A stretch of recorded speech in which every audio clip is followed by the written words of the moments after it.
बिस्मिल्लाहिर्रहमानिर्रहीम। हज़रत खिज़र अलैहिस्सलाम के बारे में आप जानते होंगे। उनके पास जब एक बुढ़िया जालिम बादशाह के खिलाफ फरियाद लेकर आई तो क्या हुआ। नाज़रीन, ये सबक आमोज़ किस्सा कुछ यूं है। तबरस्तान का हुक्मरान एक जालिम बादशाह था। शहर की दोशीज़ा लड़कियों की आबरूरेज़ी करता था। एक मर्तबा एक बुढ़िया हज़रत शेख अबू कसाब सईद रहमतुल्लाह अलैह की खिदमत में गरिया गुजारी करती हुई आई और फरियाद की कि हजूर मेरी दस्तगीरी फरमाएं। बादशाह ने मुझे कहलवाया है कि आज वो मेरी बेटी की इज्जत लूटने वाला है। ये मनहूस खबर सुनकर आपकी खिदमत में बागी आई हूँ कि शायद आपकी दुआ से इस बला को टाला जा सके। शेख अबू कसाब सईद रहमतुल्लाह अलैह ने ज़ईफ़ा की बात सुनकर थोड़ी देर के लिए सर झुकाए रखा। इसके बाद सर बुलंद करके फरमाया, बूढ़ी माँ, जिंदों के अंदर तो ऐसा कोई मुस्तजाबुल दावात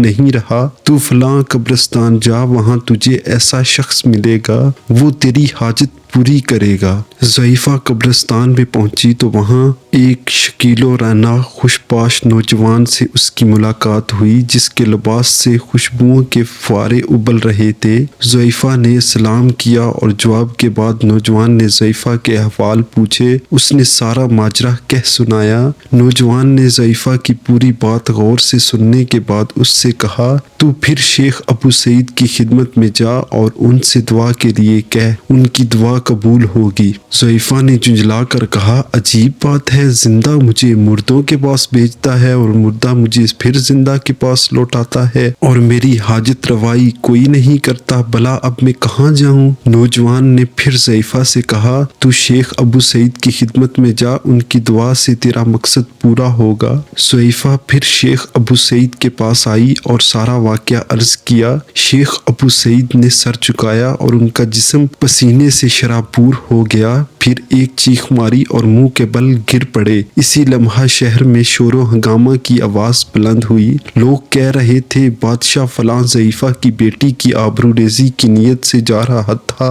रास्ते में इसके घोड़े ने ठोकर खाई और वो घोड़े से गिरा तो उसकी गर्दन टूट गई और फौरन मर गया। इस तरह शेख की दुआ से अहले शहर से ये बला टल गई। बाद में लोगों ने शेख से दरियाफ्त किया कि आपने ज़ईफ़ा को कब्रिस्तान क्यों भेजा और पहले ही आपने दुआ क्यों ना फरमाई। शेख ने कहा, मैं इस चीज को नापसंद करता हूँ कि मेरी दुआ से वो हलाक हो, इसलिए मैंने बुढ़िया को हजरत खिज़र अलैहिस्सलाम के पास भेजा। उन्होंने फिर मेरे पास भेजा कि ऐसे पलीद इंसान के लिए बददुआ करना जायज़ है। तारीखी वाक़यात एक सबक की मानद हैं, जिनसे रहनुमाई हासिल करके हम जिंदगी में बेहतर चीज़ों को समझ और परख सकते हैं। नाज़रीन, आज की ये वीडियो कैसी लगी कमेंट में अपनी राय का इजहार ज़रूर